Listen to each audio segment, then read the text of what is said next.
The split squat is a great way to strengthen the muscles of the thigh and is important to master before progressing on to the more dynamic and challenging variations of a lunge.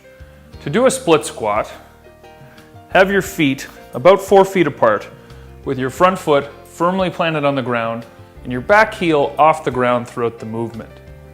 Lower yourself by bending both knees to a 90-degree angle. Your shoulders should stay over your hips throughout the movement. You're focusing on using the quadriceps, or the muscles in the front of the thigh, of the front leg, and the glutes in the rear leg. Notice how the front heel stays flat and the back heel stays elevated. As you get stronger at the split squat, you can add weight by holding dumbbells in each hand.